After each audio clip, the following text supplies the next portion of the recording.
Emsolation. So, Chris, we all know you're circumcised. Tell us more. And Michael Lucas. I mean, I feel like I am becoming you. It's like you possess me. This is Emsolation. I'm really close to shaving my hair off. Sinead O'Connor style. Probably more Britney, 2007. You're in Emsolation. Hello there, welcome to Emsolation. My name is Emsolation and I am a writer, a stand-up comedian, a singer, a maximalist power queen, and together with my best friend since I was 11, beloved Australian screenwriter Mr. Michael Lucas, I bring you this podcast every Thursday, 6 a.m. on the knocker.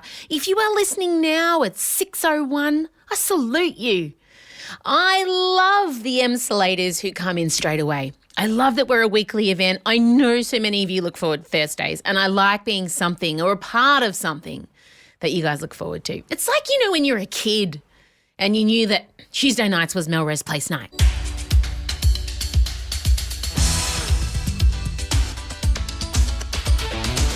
You know, you had your nights. I'm back with that, actually, with appointment viewing, because I've got Drag Race Canada coming out Fridays. Hold on to your beavers. Canada's Drag Race is back, baby. Drag Race UK coming out Fridays, Succession coming out Mondays. Like, I'm really now having to look forward to days of the week for my favourite shows. We'll fucking beast them. We'll go full fucking beast. So I like that you have Emsolation Thursdays. And if you're listening past a Thursday, that's okay. You've got a life. Not to say the people who listen on Thursdays don't have lives. They have priorities. Anyway, whenever you're listening, I'm glad you're listening. We are all everything. Today's episode is long because I really just wouldn't stop talking.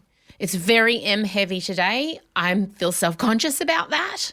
I will make sure next week is Michael heavy. It's Michael's 43rd birthday on Tuesday, the 2nd of November, Cup Day. So I'm taking him out for an adventure. I just said to him, I'm picking you up from your house at 1 o'clock on Saturday. Be dressed in your tizziest, finest clothes. He doesn't know what's happening, but I have planned a whole thing. And we'll be visiting various establishments in Melbourne. It's going to be fun. I can't wait. I love an adventure. So you'll be hearing about that next week, no doubt. But how are you? I haven't even got there yet. I haven't taken a breath. The reason today's episode is very M-heavy is because we spent a lot of time talking about Gwyneth Paltrow's new sex show, Sex, Love and Goop. And you know my weird obsession with the whole Goop phenomena. So this show has taken over my life, my heart, my brain. It's just, you'll hear. There is the most forensic deep dive into this show. We also talk about Gladys Berejiklian facing the ICAC, the Independent Commission Against Corruption. And a lot of time is also spent discussing what she should wear. And I know this is frivolous, but this podcast is deeply shallow. We go deep, we go shallow. We go deep on shallow things. So I don't want you to think that Michael or I are making light of whatever's alleged to have happened, but sometimes you just got to find the weird camp things to fixate on, and we do that. That's kind of, I think you could probably say, Emsolation, a show about weird camp things that they fixate on. So there's a lot of discussion on what we would wear if we were facing the ICAC. And finally, we finish on my, guys, I really want to go to the Twilight, the Forever Twilight in Forks Festival, FTF. You know what you are? Say it. It's happening in Forks next year in September. We talk about that. How are you? Have I asked that yet? I'm going to keep the intro short because the podcast is so long and there's so much of me talking. A lot of me being excited, trying to keep things okay now. I'm good. Everyone's kind of out of lockdown now, I think. If you're not, apologies. I'm not very across anything at the moment. I've been staying offline and doing a lot of drawing and reading and enjoying being out of lockdown, and there's been sun. So I'm not exactly across who's in and out of lockdown, but yeah, things feel a bit lighter out and about, don't they? Just everyone's kind of smiling a bit more. I had, of course, Marcella turned 20. My eldest daughter turned 20 on Sunday. I can't believe I have a 20-year-old. And she had a gav. Can't call them parties, guys. Don't call them parties because they're not. They're gatherings. So we had a gav of the legally sanctioned amount of people at our house, and that all went pretty well. I mean, we shut the door, and I don't know when it ended, but I know that I woke up to a sparkling clean house. Yeah, That's when you know you've raised them right, guys. They put on the party. They're up till 3 a.m. But even after they've had all their alcohol, her and her friends cleaned. And I respect that. I'm glad for it. And I'll give myself a pat on the back. So I got up to a clean house, expecting it to be trash. No, I didn't. I knew she'd clean it. I actually knew. I went to bed with a smile on my face. I knew that she'd over-clean. I knew that she'd overcompensate because she was maybe feeling guilty about the music or whatever. I don't care. I'll play on that guilt momentarily to wake up to a clean house. So that happened. Odie's gone back to school. All the kids have gone back a couple of days a week. She's exhausted, but I think relieved to see her friends. So I don't know. Maybe things are turning around. But otherwise, good. I'll stop now. I'll bring in my best friend and you're going to hear a lot of Goop, Yoni, vagina, Twilight, Gladys Berejiklian talk. And would you expect any other cross-section of topics on this show that you've come to listen to? If this is your first time, strap in. I always enjoy if someone's deciding to listen to us first time and they just say to themselves, I'm just going to go with the most recent ep. That, my friend, is brave and I love it. What we refer to in the business as coming in dry. And I see you. All right, gang, enjoy this very lively edition of Emsolation. Thank you for being here. Play the music.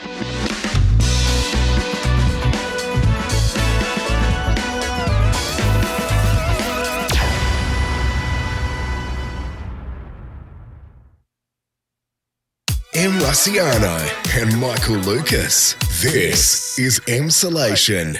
Okay, Michael Lucas, I bring you in excited to once again be discussing Gwyneth Paltrow's commitment to the Yoni. Thank God. I don't feel like, have we managed to discuss it? Have we gone a whole pandemic without discussing Gwyneth and the Yoni? Look, no one is more committed to your Yoni than Gwyneth Paltrow. I won't hear it.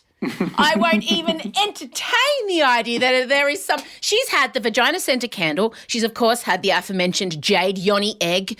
She had the vaginal steaming scandal where Goop was promoting that women steam their vagina, remember? That. Yeah. And now she's bought us a new TV show, Sex, Love and Goop.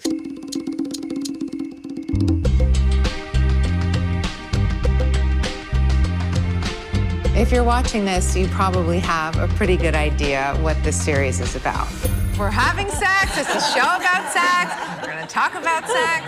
Hello. I'm fully committed and obsessed. Basically, I was in 20 seconds in because I don't know if you noticed, but the theme music is almost exactly the same as the White Lotus.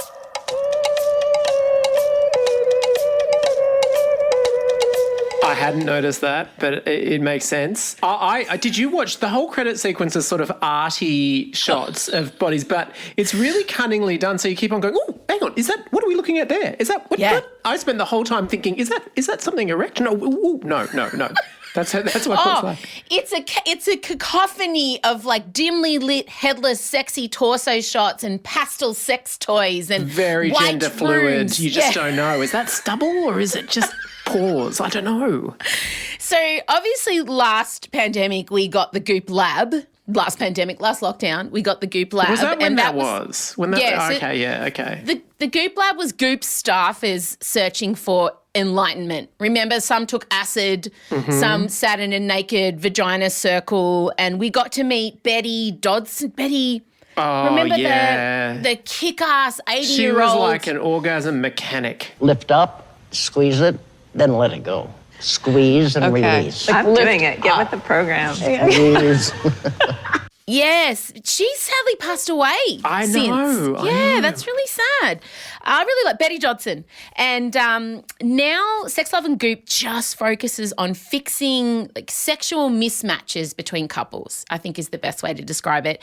Each couple is designated a sexologist that is strong in their area of weakness, I think is fair to say. That's right, strong. And also living in a spectacular Californian mansion, which is the other element of the show. But it's like it's same with the White Lotus and the Nine Perfect Strangers. It's that retreat aspect. You know, like Gwyneth is sitting there, blonde, the skin, she's looking flawless. Like whatever that woman is doing, I don't care what it is, I want to know. And she's looking flawless, but important thing I think to note is she does look her age. She doesn't look like she looked when she was, but she looks fabulous at her age. Like she just looks like it's peaking right now. Yeah. And you can move all of your face. It's brilliant. She actually can.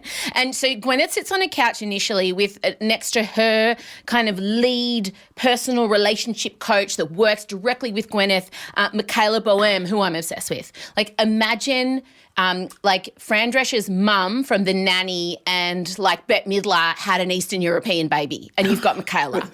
She's just like this amazing. And she is Gwen's personal relationship coach. And she's kind of the high priestess of all the other sexologists. We've been in some tantra positions pretty close together. Yes. I feel so much better. And initially they'll sit there in that beautiful white room with blonde wood and all the couples are there nervously crouched. And so the couples are you've got the couple, the elderly couple who are hilarious. Mm-hmm. I don't know if you got to the point where you mightn't have got there yet, but the woman in that relationship, they're both in their 60s, she said, sometimes I just want to watch my shows. I don't want to have sex. And you felt incredibly spiritually connected to her. Of course you did. I did feel very connected with her. And then I should have written all their names down. I was too busy fascinated with all the Miss Jaya, who we'll get to Miss Jaya. Full cred, it's a very diverse, we're not talking Love Island here. It is a truly diverse selection of people in both ethnicities and age groups as well. And I went into this show with a lot of skepticism, I thought I was just going to basically laugh at it. But I kind of respect that they're putting all of these people on the television. You know, we are in danger of being a world that is just swamped by people that look like porn stars talking about sex, and that was not the case here, and refreshingly so. It's so true. And so you see all the couples sitting around nervously talking about what's to come, and then they're paired off. And we meet properly in earnest our sexologist, Miss Jaya, who came up with the sexual blueprint quiz, which we'll get into in a minute. Michael and I have both taken it, don't worry. There's Amina Peterson, who's my favourite. She's an intimacy coach. There's Darshana Avila, who's an erotic wholeness coach. So many job titles I didn't know existed. Same! All overseen by aforementioned Michaela Boehm, the personal relationship coach. And you couldn't cast them better if you tried. Like you could go to Central Casting and say, I'm looking for someone who looks like they own a lot of crystals. They wear a lot of beautiful caftans. And also, I don't know if you noticed, all of them are perfectly growing out their grey roots. Right, I noticed, I respected, not Gwyneth, I might add. No. But it just seemed to be a thing. And you know what else they all have in common? Perfect skin. All of them. So if getting the good, proper sex for the tantric, sexual energy, whatever the fuck is going on, all these women, despite having grey hair, have perfect, stunning faces. Grey hair and perfect skin is a magnetic combination. It's the Oscar Isaac combination. Because I always think, what makes him so uniquely attractive? And I really think it's that Cuban skin with that grey hair. Amazing. But also, let's not forget, I felt like they had the full Ellen Show lighting team in there. So, do you think, though? Because I feel like if clocking sex means I will look like that at their age, I'm willing to become a student. I'm happy. I like it that that's the motivation. I just want good skin on the telly. All the other ones. I need to be having 2 orgasms a day. And if you listen to Miss Jaya... 3 if I'm going to go on the project. Well, no, this is the whole thing. I could achieve that. If you believe Miss Jaya, I can have a clothed energy orgasm. Yeah. So just before I go on the project, I'll be like, up, give me one moment. And then like, wrinkles gone. Yeah, like, that's exactly. And over to you, Lisa. Yeah, beautiful. Imagine. And we just wanted to ask you, I just saw myself on the screen. One moment. Okay, good. We're good to go. Chin gone. But this is what I want to talk about. So Miss Jaya is the woman that we first kind of meet, and she's got the beautifully grown out grey hair with just a touch of brown tendril at the bottom to suggest her natural hair colour, flawless face. And she is of the opinion that you can have an orgasm just by working within a person's energy space. You don't have to touch them, which is good, I think.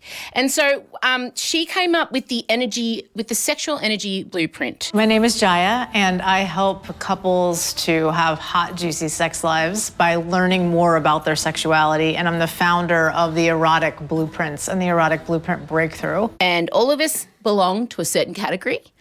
Yeah. And there are, you can be energetic, turned on by the anticipation of sex. You can be sensual. You like all the senses to be stimulated. You can be sexual. You're turned on by like traditional sex, just nudity and in and outs. Kinky. You like to be dominated or submissive in the taboo side of life, or a shapeshifter, all of the above. So all the couples had to take her test. We've taken the test. Do you want to? We haven't revealed to each other. No, because I'm in a total cliffhanger. But also that it hasn't arrived. I haven't got it. I don't know what the answer is. No, I've done it. I keep checking. Check your junk mail. I have. I've just checked that. So I took the test, Yeah. and my primary erotic type is sexual with a peppering of shapeshifter, but predominantly sexual, which is boring. Well, I feel like I'm going to be boring because I was answering all the questions and I suddenly, I felt like, should I try and just make myself more interesting by colouring this up a bit? But basically, the most boring option pretty much every time, which was generally a D. It was a D in the multiple choice. I just went boom, boom, boom, boom. No, honestly. that could mean you're a shapeshifter. But D is mine. I picked D for almost everyone. And this quiz, let me point out, we'll put a link on the socials. You can pretty much, it's like when you took the Dolly quiz and wanted to find out if you were Brandon or Dylan. Like you could really just rig it. You could pick whichever one you wanted from 90210 to be your lover. So this test really you can be whatever you want, but answer it honestly. So here we go. No, wait, I've got my. Oh, wait. Sorry, you're correct. Oh, here we go. My primary erotic blueprint type is sexual. Sexual. Are we the same? You tend to have quick access to turn on. We're the same, except for one very. No, well, actually, we both like it. Same gender. Yeah. We're very similar. Unfortunately, it wouldn't work if we ever got together, or thankfully, depending on your perspective. Probably Who knows? Could the world handle it? When you are resourced, you bring physical pleasure and the sexy to sex. Yeah. Don't you like how they write word sex differently in every little sentence? It's always got a different kind of vibe. Why do we have to do all this stuff? Let's just get to it, you may think. Do you relate to this? It's so terrible because they kept on saying, like, you know, what's the triggers for you to have sex? And I do feel like saying, I've woken up. That's the trigger. I know. And also, this is a very straight male-dominated space, this archetype, which is concerning for both of us. Not for me, and I'm not a bit surprised.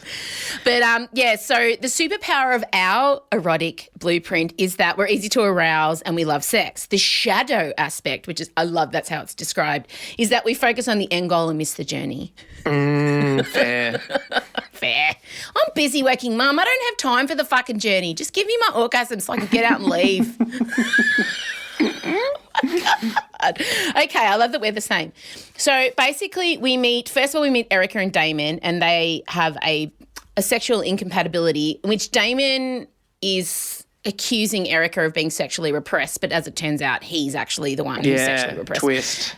Yeah, also, and I thought there were problems. He did announce early on that he's an illustrator and he draws people, and then he saw her and was just like, you look like my wife because I've drawn illustrations just like you. And I felt like, well, I'm not going to say that's a recipe for that's the most superficial way into a relationship ever. I have to say there are several red flags for me around Damon. Yeah. I found myself shouting, run, to Erica a few times, just out loud to myself. He also was very clear on, do you want anything near his bum? Any areas of your body you don't want me to touch? My butt. Butt is off limits. No butt. No butt. Yeah. Just in case no one can think I'm gay. I'm not gay. I'm not gay. He may as well basically had a T-shirt on that said not gay because he just didn't want anyone to think that he was. But in the end, like Damon gets on the table. I don't know if you might not have got there at episode 2, and Miss Jaya ends up giving him an orgasm without even touching him, in which he cries at the end of it. He cries. And he says, I've never experienced anything like that. And it turns out Erica is actually a kinky sexual archetype, his supposedly repressed wife, and he's just been doing it wrong. And I loved it so much. And the best part of episode 2, which you guys all have to look forward to, is Miss Jaya invites her life and business partner, Ian. This is Ian. Great to meet you both. Now, Ian, if you want to imagine the Monopoly man meets an early 90s sexy magician, like if you... I would expect nothing less for Jaya. And things get wild, right? So Jaya lies down on the table, and at this point, Erica and Damon are dressed, and they've both had their little line of table experiences where one had an orgasm and cried, and the other one, realised that her clitoris should be a part of the equation when her husband is involved. And they're sitting there, and Miss Jaya's like, okay, babes, you guys have had your turn. Let me show you how we fucking do this. This is what I love. The expert demonstrated her skill. So she brings in the Monopoly man / sexy magician, and she gets on the table, who's her life and business partner. She lays down, and the first thing Miss Jaya asks for is to be grounded. All right, I would love for you to start A little grounding. with a little grounding, yeah, like one hand, either pubic bone or heart. Okay. Now, grounding involves sexy Monopoly man / magician popping his whole entire cupped hand just clamped down on her vagina. So now I then learned that this is an anchor port for the... Imagine Ghostbusters when Dana is being invaded by Zool and Sigourney Weaver is rising from the bed. This is what's to come. There is no Dana, only Zool. What a lovely singing voice you must have. I feel like you've been inadvertently doing this. This is why you're into the anxiety-weighted blanket, probably. You've been grounding the whole time. You just didn't know it. You thought it was a sex defence, but actually maybe it was a preparation that you were unaware of, subconscious. It's like when you go to the beach, you got to bang the pegs into the sand so the tent doesn't fly away. My body and my vagina is the tent in a windy day. It just needs... I just want to let you know, Em, no one else goes to as much effort to build structures at the beach as you do. It's true. It's true. So I respected the grounding of the cupped hand on the vagina. So he's holding her down, and then he starts moving his hand around, and she's wearing a blindfold to prove she's not cheating. And he starts, and everywhere his hand hovers over, she's like does this shudder. So the whole time, see, he's got his hand firmly clamped down, never moves, never wavers. Like Ian is rock steady on the grounding, on the vagina. And then he's moving his hand around like he's casting a spell. Fucking hocus pocus. It's a real pity you can't. This is not a visual medium because Em's really working it. Liam will make a video, it's fine. So he's working around, and all of a sudden she starts shuddering. And she starts having these full bloody orgasm. But then, because Ian's working so hard with the grounding, he has an adjacent orgasm just from providing one. So the two of them, they're like having some kind of weird apparition, like just, And then he'll start to get it too. No one's touched anyone. And then Jaya finishes and says, okay, thank you very much. But does he have a full orgasm with ejaculation, or is it just sort of like we don't know? No. Well, we don't know. He's in very tight kind of black jeans. We don't see. And so then they finish and they come up and then they kind of sit together like closely in like this hugging situation. And then they do it again. They just have she says, okay, and they're sitting with their legs scissored. And then she says, okay, I'm sending the energy down to my vagina. So then she presumably sends all the sexual energy, which then hits his penis. And then the two of them are driving an energy together and they have another one. Wow. # relationship goals. So wild. No wonder their skin's good. So, yeah, their skin, both of them, amazing. But the thing about that, I'm exhausted from telling that story. I cannot confirm or deny whether Em actually did have an orgasm whilst telling that story. But the thing I love is, I was sitting there all kind of feeling touched, and maybe there's some things I need to look at that I'm repressing. And just when you start to feel a bit serious, they just fucking goop you. There's the goop aspect comes in and there's you know what I mean? So it's this perfect balance of chaos, hectic, fucking ridiculousness with a sprinkling of, I'm really touched. This is a good thing, which is why I love it. Yeah, Do you know what I mean? I know. That's it. She keeps you on your toes. It's just that, there are so many aspects. I mean, as someone who comes from a family that's very much devoted to traditional Western medicine, Goop, there's a lot of things that I'm sus about it. But on the other hand, she's genuinely, presenting some sort of sex-positive, diversity, positive age, positive vision of sex, which we kind of need.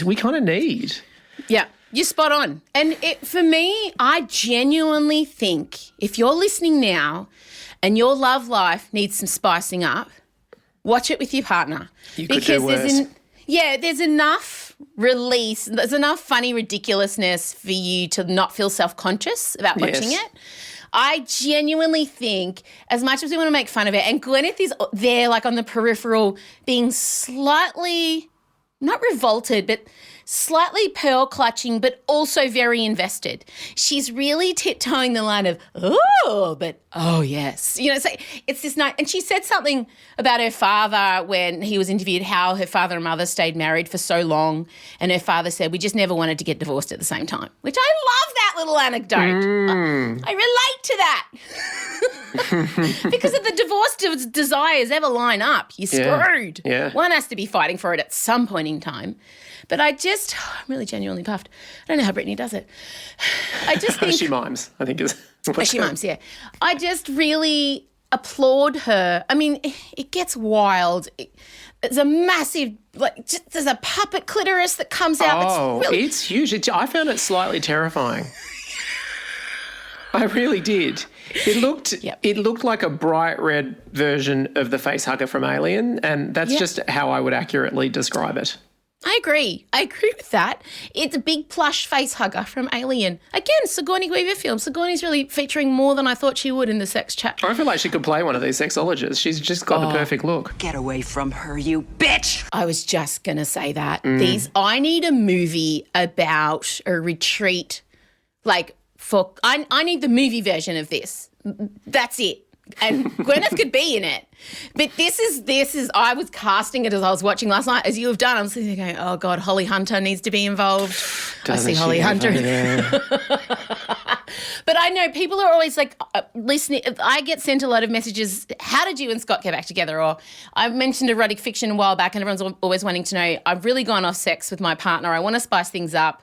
And I recommended people read erotic fiction before they get into bed, which helps because women are very kind of visual. But this show, I think... because it's got kind of the hetero cis man going, oh, what's all this business? So your husband will feel seen. You'll feel seen when the 60-year-old woman's like, oh, God, he just wants to have sex all the time and I just want to watch my shows and go to sleep. I'm exhausted. So everyone gets a bit, the lesbians, there isn't it a gay male couple? I did notice it because obviously that's what I was waiting for. I think there is in the credits. So they really promised something and did not deliver. But, scope for season 2. Yeah, I think that's what was missing. But then I went to the stereotypical, gay men are usually pretty good at the sex. There's a common understanding. But yeah, I do recommend it. I actually do. I think it will help your sex life. Scott refused to watch it with me, but I just regaled him with it. Well, doesn't that say it all? we lay in bed after I watched it. I didn't stop talking. I pretty much did what I just did for you guys then in bed with him. I reenacted everything. We didn't do anything. I just reenacted the energy orgasm, which was fascinating to me. I hope you said to him, Scott, as far as I'm concerned, Gwyneth Paltrow is at the foot of our bed, acting interested and a little bit coy, but supportive. That's exactly what the role is. She is in this. But my favourite couple is the German woman and the oh God. Yeah. What's her name? I don't know. Come on, Em. I would have written it somewhere. I didn't. Felicitas and Rama. And Gwyneth's relationship coach takes them on personally, and she says to Felicitas, a German woman, "You have a look on your face like you hate him the whole time." And she says to Rama, "You are the king. You need to start acting like the king. And you need to stop treating him like a naughty boy." And the two of them are just like, and I'm obsessed with that couple because you can see their issues straight away. And Felicitas, the German woman, is being very stereotypically German. She's being very clinical about it. She's critiquing him trying to be sexy. She's like, no, why did you say that? Why did you do that? And then the relationship coach is like, stop being his mother. Yeah, she has a very specific look on her face when it's like, I don't know. Because I feel like he's in this Of course, but that's not for you to... I know, but what I'm saying is you don't have to say that. Your body says that. Okay. Right? You don't exactly have a poker face. I was just there going, oh, my God, this is so amazing. This is so amazing. All right, I'm going to have to go and just have a brief shower, not because I'm turned on, but because I'm very sweaty from retelling the energy orgasm. But I just want to say again, it's great that this is out there. There's so much shame around sex, especially for women. There's just shame around it. So I feel like this is a good step forward to destigmatising that. We're going to come back. I'm going to talk ICAC, which is not sexy in any way. What a transition from all of that to Daryl Maguire.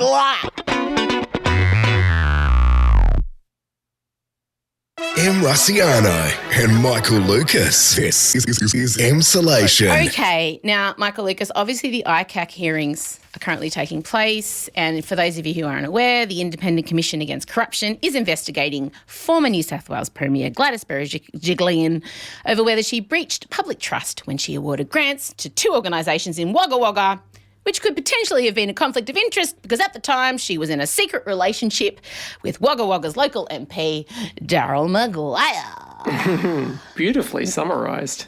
Well, and today, today in terms of when this podcast comes out, this is the grand finale, the season finale of Gladys's ICAC thing, because she's got 2 whole days on the stand. Yeah. It's almost Thursday cruel and that Friday. we're recording before we get to see it. Like it's like she knew. She's like, well, I'm not letting them cover this on Emsolation.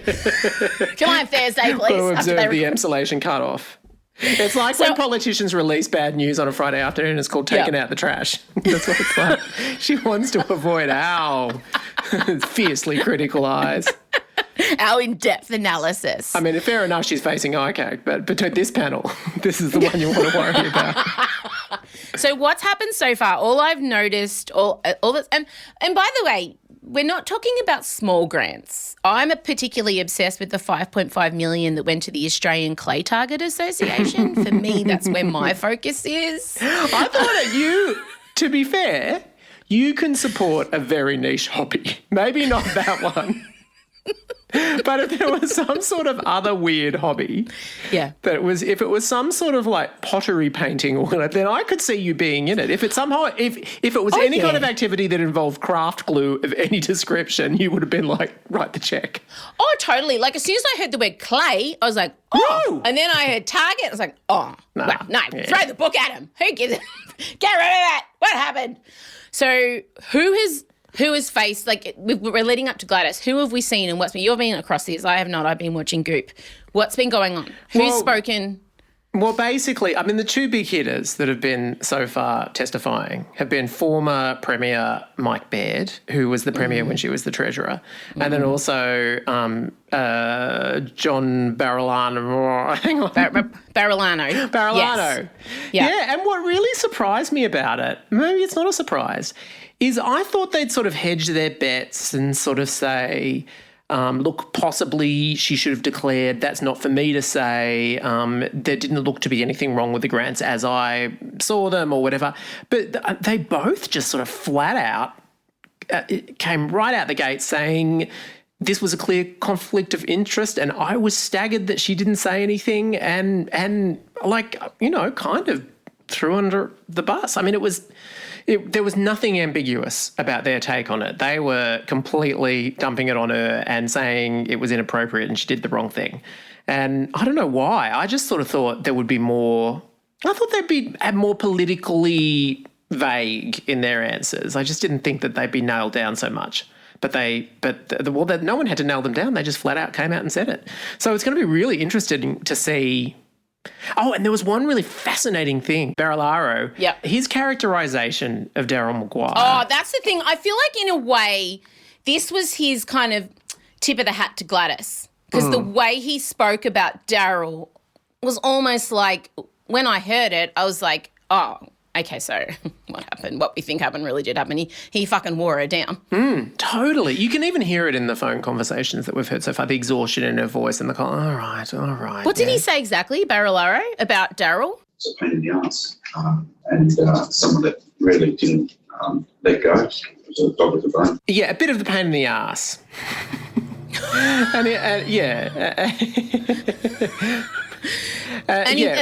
When it came to his approach of chasing after funding. Oh my God. And he just never stopped. At it. So imagine, he wants money for the clay people. Yeah. And Gladys is exhausted from a 12-hour day and trying to keep the relationship secret, and they're just laying in bed at night. Come on, Glad. Do it. He was a very strong local member and someone that really didn't let go, like a dog with a bone. Now, I was reading a little bit this morning, and from what I gathered from Mike Baird and John Barilaro, the former deputy premier, is that they were just like, if she had just told us, we would have just excused her from it and we would not be here. That was the vibe I got. They were all like, they were genuinely dumbfounded by the relationship. They don't understand she could have just recused herself from the discussions, and this would just be not even a blip. But that's what to me seemed to be pissing them both off the most. Do you know the other weird thing about it is it ever a defence? Like, what if it was a purely sexual, transactional, lights off relationship? Like, what if she was just kind of like, we met late at night, we never had dinner together, we never went out, we came, there was service that happened, it was a very low light environment, could have been anyone, and he could left. have been energy orgasms, Michael. They may have never touched.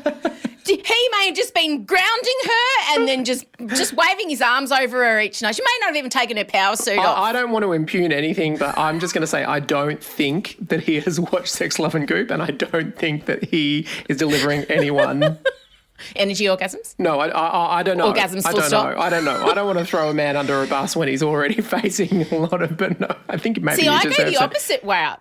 If that relationship lasted 5 years and he is who we think he is, he must have a magic dick. Magic Dick Daryl. This is the kind of political commentary you're not going to get anywhere else. No way.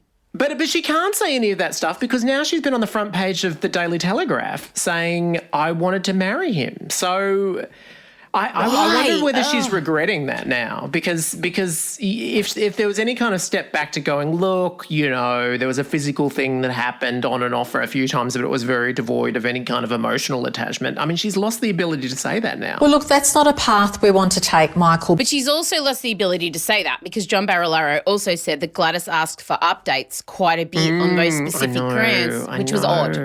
He said it was odd for her to even care, to take specific interest in her secret boyfriend's electorate's community grants. So maybe she was just really into clay target shooting. Oh, if Gladys never hears that word ever again. It's just, I don't see how she keeps saying, I'll be exonerated, history will prove me right, it will all be okay. Unless she has got some kind of magic. What is she holding on to? Because it's pretty damning. It's pretty damning when you read through everything. All jokes aside, what she's allegedly done, it's pretty damning. It is damning. It is damning. It is always still in that weird place that at the end of the day, it wasn't something to benefit herself. And so which makes it kind of all the more tragic in a way. You're really going to go down for the most obscure misuse of funds and it was to actually help your absolute dickhead boyfriend who you shouldn't have been together. Who's been done for monetising being an MP. He has quite frankly found a way to do that. And you were punching below your weight, Gladys, you really, really were. A whole nation can tell you that now. So there's all of that. But yeah, I mean, it feels pretty cut and dry. You can't see what defence she could have that would possibly counter everything that's been presented so far, unless she just goes the flat out constant denial. But even that, they've got the emails and they've got the testimony of people saying she was checking up on it and it was a personal interest. I guess the best she can do is say it really wasn't. I really didn't pay any attention to it. But she can't. I think I don't know. I don't know what she can do. So we've got a foreshadow because we don't know how much preparation's going into the presentation of Gladys Berejiklian tomorrow. What's she wearing? I think the moment she resigned, it's pretty much been dedicated to workshopping. Has there been a team? Is there a mood board? Is there a whiteboard at least? What are we wanting to impart on a visual scale? Oh God, if it were me, I don't know. I don't know that I'd want a structured, severe business suit. No. You need to present, I hate to say this, but I think it's hard. You've got to walk the line because you need to seem vulnerable in one sense, but on the other hand, professional. Yeah. So you got to sort of what says vulnerable and professional? I mean, I mean, a V-neck, nothing, you definitely want a V-neck because you're showing your vulnerable jugular. At any time a wolf could swipe at your throat, you know? Like you're showing this part. You don't want anything that's high-necked because that suggests I have something to hide. Yep. So I want to see a V-neck. I want to see a V-neck. I also want to see no shoulder pads. I don't want to see a shoulder pad. Nary a shoulder pad should cross my eyeball. The bigger the shoulder pad, the better the look. If you can get the biggest shoulder pad. I had shoulder pads on everything small. My small dog walks around with shoulder pads. I think everyone should wear shoulder pads. I have them in my pajamas, T-shirts, everything. Shoulder pads. I'm thinking cashmere. Okay. I'm thinking a cashmere soft jacket situation, structured but not tailored. Do you have a duvet or beautiful cashmere blanket? Sleeping bag. With a blouse with no buttons, just a bit of a bit. No cleavage, mind you, just neck exposed. That's what I want. Brooch of any description? Look, a brooch would almost be going too far. Okay. A brooch would almost be like Rebecca Gibney on Celebrity MasterChef trying to convince everyone she's a bumbling mother. It's just because she's not. She's one of the most brilliant women I think I've ever interviewed and come across, and I was confused as to why they were portraying her on that show as like a confused mother because she's not. But I just feel like a bridge too far. I mean, I love a brooch. Obviously, I'm a big fan of a brooch. But I just think a brooch is a bit like, it's a bit camp, bit fun. Bit undermining of the situation. A thin crucifix. Oh. I want a crucifix around the neck. Wow. Yeah, okay. I want some kind of here. Yeah, Look, right. God will I'm judge happy, me. Only God will judge me. As I've spoken before, I feel like I could provide a service for crisis dressing. I think it is. It's a service you live every day. Pretty much. But we are making light of this situation because that's what we do. We deep dive nuanced on ridiculous situations. And this is just like, no one died. She misappropriated funds. I don't want anyone feeling, it's not, no one died. So don't come at me for talking about what her outfit should be. It's very important. But also the coaching for the demeanour as well.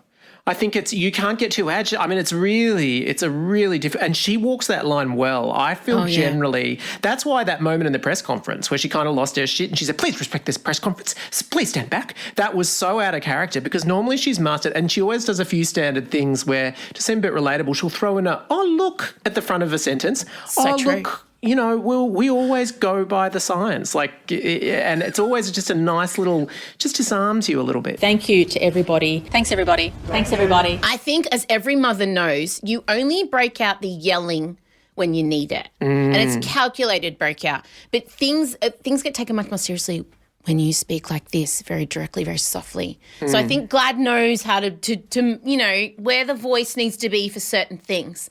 But I think tomorrow is going to be very measured. I think she'll take, I'd have to take a beta blocker before I walked out so my heart rate doesn't go up, no sweating. I probably would have got my armpits Botoxed, I'm not going to lie. Internal orgasm would have happened. Yes, I'll make sure I have several energy orgasms.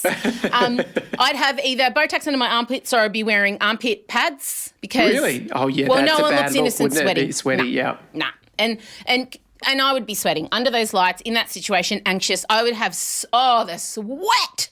So that rules out any light colours for her because I don't know that she's had Botox under her armpits. I'm going to say on the basis of everyone else, they never go the most flattering lighting in that scenario. Oh, no, it's a very grey light that you're under.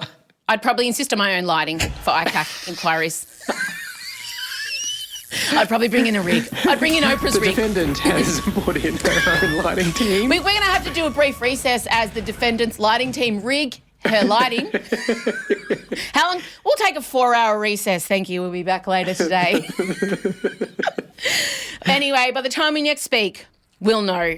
Well, we won't know we'll know the outfit, which is the thing that we won't know the actual outcome of the investigation. No. I mean, we'll happily make an uninformed decision and projection of what we think the outcome will be, but we'll know what the outfit is, and that's really what I'm focusing on. Before you go, I just want to let you know but I'm seriously considering going to the Forever Twilight in Forks Festival in September next year, and I think you have to come with me. Oh, my God. The first part of the sentence I was aware of. The second part of the sentence is deeply worrying. I love that we have been unable to leave this country for so long. So it does mean that the choice of where to go feels unusually potent and important, and you are choosing to go to a Twilight festival? I have to get out of here. Okay, I could help you. I think I want to go. I think a little fire's burning in me that, as we know, won't take much to build to a raging inferno. But the idea of being in Forks, Washington, with other twihards such as myself, it's the community I want to go for. It's the like-minded individuals. But can I tell you what's on? Please do. The event highlights include a festival Q&A panel with actors and VIP guests. Now, I've looked up the actors that have attended in the past, and I'm going to say not Robert Pattinson. No. Kristen Stewart has not come yet. Can we at least get a Taylor Lautner? No, not yet. But some of the wolf pack whose names I don't remember are there. And for you not to remember, you've practically memorised the entire credit roll. So.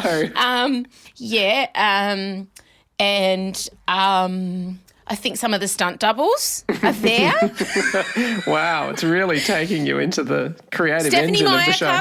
Stephanie Meyer turns up. Of course she Yep. I am Stephanie Meyer, and I wrote Twilight. Yeah. So you get to go to the Saturday night gala where everyone dresses as their favourite Twilight character. You go to the La Push beach party. La Push, baby, La Push. There is the autograph and photograph event with actors, the VIP guests, and a cosplayer-hosted breakfast, the Cullen House tour, and the 1,000 Years karaoke party. They also recreate the famous baseball scene. A vampire's like baseball. Well, it's the American pastime. And there's a thunderstorm coming. It's the only time we can play. You'll see why. Which I read was a nightmare to film because, the Cullens can only play baseball when there's a lightning storm because they hit the ball so hard that it sounds like a lightning crack, and it would therefore alert the townspeople of Forks to the fact that they are vampires. Wow. I think that you should just go as some sort of panel member, maybe even claim yourself as a cast member. Just sort of say you're working in the cafeteria at the school in the background, and you take offence if anyone says, I don't quite remember you in the movie. I just want to meet my Twi family. I can't believe that sentence came out, and it was not, I just want to say, that was not ironic. There was a little part of her soul longing that opened up on the podcast there. She genuinely really does want to meet her, and she said the word Twi family. Yeah, but there are troops of actors who walk around just acting out scenes. You could be having your morning coffee and there's the Volturi, ready to cut people's heads off. And then there's the Cullens. I think that aspect would be good. I'm not so sure about going to the actual place because often, they make it look better than it is. And even when you go, even when you do the Sound of Music tour, Salzburg, obviously lovely, but they really made that. When they shot that place in the 60s, they made it look pretty amazing. And then you're there and you're like, this is what the lake looks like. How dare you? Yeah, well, it's true. And I worry that... The whole town of Forks has given in. In 2006, when the books came out, Forks were like, oh, my God, all these, desperate women started turning up to the town, and it was initially an annoyance, and then someone in the town went, oh, fuck it, and all bets are off. They've renamed everything. And the house where the Cullens live, because they don't have bedrooms, because they don't sleep, because there's amazing picture windows, and that's a real B&B. You can stay in that house. You can stay at the Cullen house, Michael. You can stay in that. And they've even got all the graduation caps, which is an inside joke because they've all graduated so many times because they're eternal. So, that's even there. I could have a selfie in front of the Cullen graduation cap, wall mounting. Haven't you? Don't you? I think what you need to do is not go to this festival. I think you need to write your own erotic fiction, let it become a global phenomenon, and then start your own festival. But, I've deeply looked into why I'm drawn to this, and it's because I don't fit in anywhere. I'm not quite a singer. I'm not quite a comedian. I'm not quite a cabaret person. But you are 100% a twihard. And I think the idea of belonging to something like this. I'm just worried that you're going to get there and they won't end up being your people, and then you'll just feel more alone than ever. Feeling isolated and sad in Washington, wherever it is. Forks, Washington. Well, it's next September, so just make sure you clear the decks and you're not filming any season 2. I can already tell you I will be, but anyway, yep. No. Just tell Anna Torv and Sam and everyone else, too bad. This is our pilgrimage. I'm going to call Malala on it if you're not careful, and if I call Malala on it... I still haven't called Malala on it. You've never called Malala. I can't believe I haven't done it. I keep forgetting that it's an option until you call it, and then I forget again. Yeah. We need to explain what Malala is to everyone before you go. It's from the movie Booksmart, and basically the two best friends in that, when one of them doesn't want to do something, only very rarely can they invoke the name Malala to convince them. And now I can't even remember what it is about Malala that is why. Well, no, obviously Malala is the story of the incredible the girl who got shot in the shot in the head by the Taliban on her way to getting an education, recovered from that, moved to England with her family, and has been a tireless campaigner for the rights of women, of Muslim women, and she's incredible. She's won a Nobel Peace Prize, she's written books, and for them, the two girls in Booksmart, Malala is the ultimate hero, and she is, but if one of them says it, the other has to do whatever the other one wants. So if I invoke Malala on the Twilight Forks Festival, sorry, Newsreader Season 2. It always goes bad for me. You invoked Malala once when you declared you were having an Emrasiano Christmas party for your company. And weirdly, you were totally up for cocktails. And then and I was so tired. Yeah. And then what happened was I started getting into it. And then mysteriously, you just vanished. Charlie came and picked you up. And I was out till 3 You're out till 3 a.m. with the rest of my crew. Jack and Joel. Yeah. And I had to work the next day. And it was one of those sort of hangovers that 4 days later I was still feeling not quite right. Anyway. Well, this Saturday I'm taking you out for your birthday adventure. We're going to have a 4-day hangover, I'm predicting. All right, God, we've covered some ground. My God. All right. Well, thank you very much. I know I did a lot of talking and there wasn't a lot of Michael. Next week we'll do Michael-heavy topics. It's my fault. All right. Thank you. Bye. Bye. This is Emsolation. All right, pals, that's it. That's all we have time for. I will be going to Forks. I will be making that pilgrimage. You know that's going to happen. Once I get a bee in my bonnet, things tend to happen. I just want to remind you that tickets for my live shows happening in May, finally, I do believe they're going to go ahead, are on sale. We've managed to sort out everyone's tickets, who wants to keep theirs, who didn't want to, and now everything's kind of been allocated and the seats that are available now are on sale. If you go to emrasiano.com, I'd love to see you there. I'm playing Adelaide, Brisbane and Sydney, with the possibility of a couple Melbourne shows. I don't know yet. See how I'm feeling. But my band and I have been wanting to put these shows on for you for so long, and my confidence has really been knocked, I have to say.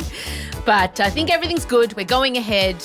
Safe for you to purchase a ticket. And remember, if something should happen, you get your money back. I would never keep your money. But I would really love for you guys to sell these shows out as soon as possible. It's just something that I don't have to worry about. There's not many tickets left either, but if you'd like to come and see me do my thing, do my stand-up, sing my songs, emrasiano.com, or you can go to frontiertouring.com/emrasiano. While I'm whoring things, the Emsolation merch is still available. You can also go to emrasiano.com to get that. Just go to my website, have a look around, do some purchasing. That's it. Follow us on all the things, Instagram at Emsolation Podcast, and especially make sure you're following us on Spotify app. That's how we go up the charts. It's how many downloads and how many people are following us. Click that follow button you haven't. Just make sure, go into your app now. When you're finishing off, just click the little button. That's all I have for you. Thank you for being here again. And I want to remind you I'm taking Michael on an adventure this Saturday, so look forward to hearing us recount that next Thursday. Until then, my darling Emsolators, have a good week. Bye. Emsolation with Em Rusciano is a Spotify exclusive podcast hosted by Em Rusciano with Michael Lucas. Executive produced by Benjamin Wasley. Produced by Em Rusciano. Edited by Ezekiel Fan at Entente Music. With videos by Liam O'Brien. Socials by Marcella Rusciano Barrow. With assistance from Jem Evans and Georgia Watts. Plus occasional technical wizardry, wine and coffee from Em's dad Vincy. Get more Emsolation by following the Emsolation podcast on Instagram, where you can also sign up for our weekly newsletter. You can join other Emsolators at the Emsolation group on Facebook. The answer is Harry Styles. If you love what we do, share this podcast with a friend and make sure you're following us on the Spotify app. Thanks for taking time out to listen to this week's episode, and we look forward to chatting with you again soon.